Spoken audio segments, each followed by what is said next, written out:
नमस्कार दोस्तों, प्रशांत हूँ मैं और गरीब घुमक्कड़ की एक नई कड़ी में आप सभी लोगों का फिर से स्वागत करता हूँ। जैसा कि आप देख पा रहे होंगे, जो नज़ारा है बहुत ही खूबसूरत नज़ारा है दोस्तों। इसमें फॉल हो रहा है, हल्का हल्का इसमें फॉल हो रहा है और इतना हल्का भी नहीं हो रहा है। हम आंखों से देख सकते हैं, बहुत ही खूबसूरत नज़ारा है दोस्तों।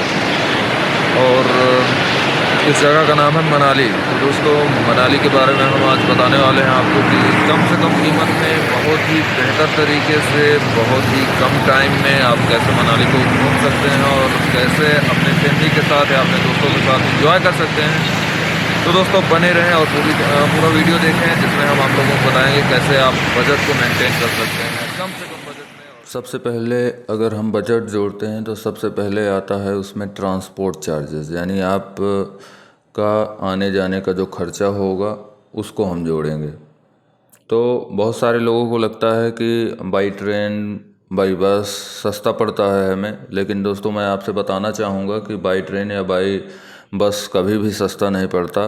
अगर आप 4 लोग हो जा रहे हैं तो बाई कार से अच्छा कोई भी ऑप्शन आपको अवेलेबल नहीं है।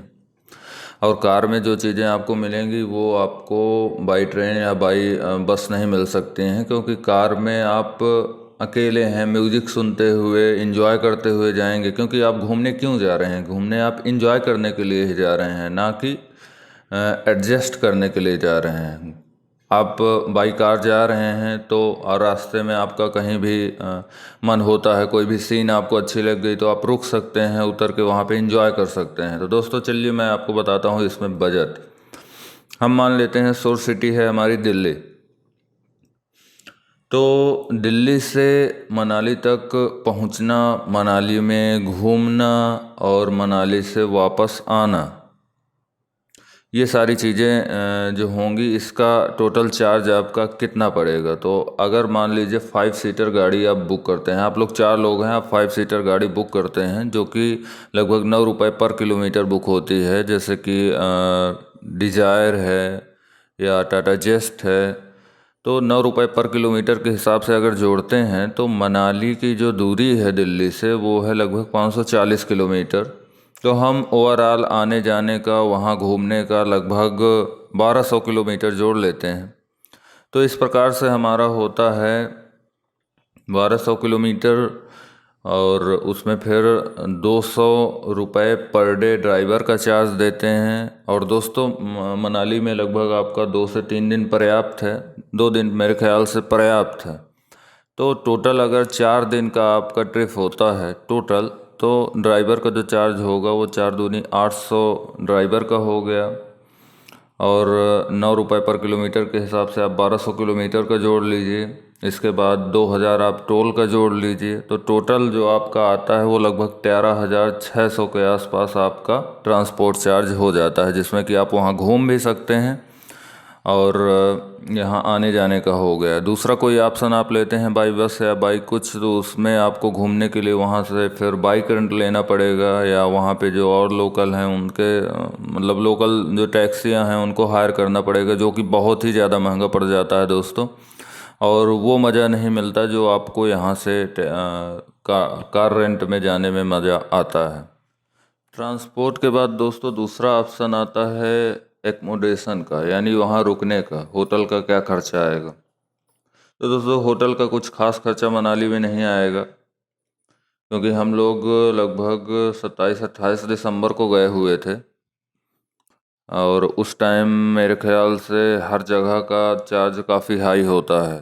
हालांकि हमने नेट पे देखा था, booking.com में देखा था, और भी दूसरे वेबसाइट्स में हमने चेक किया था, तो उसमें काफ़ी ज़्यादा रेट हमें मिल रहा था। लेकिन जब हम वहाँ जाके हमने पता किया, 2-4 जगह हमने पूछा, तो हमें 2000 रुपये में 4 लोगों के लिए मिल गया एकोमोडेशन। ये तो हो गया। उसके बाद बात आती है खाने का जो चार्ज, जो एक मेन खर्चा होता है खाने पीने का दोस्तों। तो इसके लिए मैं आपको बता दूं कि बहुत सारे लोग पानी की बॉटल्स भी खरीद के पानी पीते हैं, तो मुझे लगता है ये सबसे ज़्यादा पैसा फेंकने वाला काम है। क्योंकि मैंने आपको पहले ही बताया है, ट्रांसपोर्ट के लिए हम बाई कार यूज़ कर रहे हैं। तो बाई कार जब आप आ रहे हैं तो जाहिर सी बात है उसमें फ्यूल आपको फिल करवाना होता है बीच बीच में। ना भी फिल करवाएं तो पेट्रोल पंप की कोई कमी नहीं होती। और पेट्रोल पंप में दो चीज़ें अनिवार्य रूप से अवेलेबल होती हैं, वो है आपको पानी मिल जाएगा, फ़िल्टर का पानी मिल जाएगा, और दूसरा टॉयलेट की व्यवस्था होती है। तो दोस्तों इन चीज़ों के लिए तो आपको कभी भी पैसा खर्च करने की ज़रूरत ही नहीं है। पानी आपको हर जगह मिल जाएगा, बस बाटल लेके चलिए साथ में और पानी भरते रहिए, पीते रहिए। तो एक चीज़ इसको आपको खर्च नहीं करना। और दूसरी चीज़, जब आप दिल्ली से निकलेंगे, आपको शाम तक ही पहुंच जाना है मनाली। तो जब आप दिल्ली से निकलेंगे तो आपको वहां शाम तक वहां इधर घर से आप खाना लेके चलिए, बीच में खाइए, दोपहर में खाइए, और जब खाने का इच्छा हो शाम को खा लीजिए। और रात में सोने से पहले इतना खुराक आप यहाँ से मेंटेन करके चलिए, क्योंकि इतना जल्दी खाना ख़राब नहीं होता है, और घर के खाने की बात ही कुछ और होती है। और दूसरी चीज़, हमें पैसा भी सेव करना है, तो आपका एक खुराक बच जाएगी। और बात आती है फिर आपको लगभग मेरे ख्याल से 4 बार और खाने की ज़रूरत पड़ेगी। 4 दिन का हम खाना अब हम जोड़ेंगे तो वो लगभग 4 लोगों का 5,000 रुपये के आसपास बैठेगा। तो आपका ये खाने का हो गया, बस हो गया। इसके अलावा